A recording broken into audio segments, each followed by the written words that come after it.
Case கொடுக்க வேணாம், திமுக மேலே வீண் பழி வரது வேணாம், நாம் தமிழர் கட்சிக்காரங்க ஏமாற்றப்பட வேணாம், கயல்விழி ஏமாற்றப்பட வேணாம், விஜயலட்சுமி சொல்லிட்டு இருக்குது உண்மையா, சீமான் சொல்லிட்டு இருக்குது உண்மையா அப்படின்ற குழப்பம் தமிழ்நாடு மக்களுக்கு வேண்டாம்.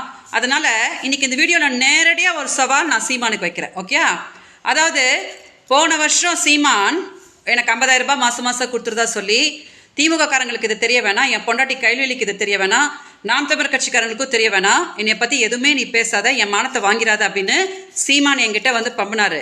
அதே மாதிரி 6 மாதம் 50,000 ரூபாய் போட்டார். ஓகே, ஸோ இதை நான் சொல்லியிருக்கேன் இல்லையா, இதை நான் எங்கள் பேரலிசிஸ் ஆன எங்கள் அக்கா மேலே சத்தியம் பண்ணி நான் சொல்கிறேன் இந்த வீடியோவில். சீமானுக்கு ஒரு சவால் என்ன விடுறேன் தெரியுமா, வருண்குமார் ஐபிஎஸ் அவர்களை வந்து கூப்பிடுறது, நீ ஆம்பளைன்னா வா நம்ம நேருக்கு நேர் மோதலாம் அப்படி, இதெல்லாம் உனக்கு பண்ண தெரியுது இல்லையா, ஒரே ஒரு வீடியோ இல்லை ஒரு ஸ்டேட்மெண்ட்டு நீ உன் பொண்டாட்டி கைல்விழி மேலேயோ இல்லை உன் புள்ள பிரபாகரன் மேலேயோ சத்தியம் பண்ணி விஜயலட்சுமிக்கும் எனக்கும் எந்த தொடர்பும் கிடையாது, நான் போன வருஷம் அவளுக்கு நான் 50,000 ரூபாய்லாம் கொடுக்கவே இல்லை, இது ஜஸ்ட்டு திமுக என் மேலே போட்டுட்ருக்கிற பழின்னு ஒரே ஒரு ஸ்டேட்மெண்ட் சீமான், ஒரே ஒரு ஸ்டேட்மெண்ட் நீ வந்து கொடு தமிழ்நாடு மக்களுக்கு. கொடுத்துட்டேன்னா அதுக்கப்புறம் உன் மேலே நான் வீடியோ போடுறதோ உன்னை விமர்சனம் பண்ணுறதோ நான் நிப்பாட்டிடுறேன். சரியா? பெங்களூரில் பேரலிசிஸான எங்கள் அக்கா விஷ்ணு தவிச்சிட்டு கிடக்கிறேன்.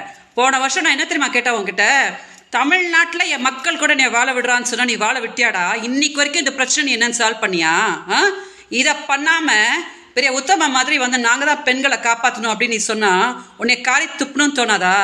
தில் இருந்துச்சுன்னா பண்ணி காட்டு சீமான், தில் இருந்துச்சுன்னா பண்ணி காட்டு, ஒரு ஸ்டேட்மெண்ட் நீ சொல்லி பண்ணி காட்டு, அதுக்கப்புறம் நான் உன்னை விமர்சனம் பண்ணுற விட்டுறேன்.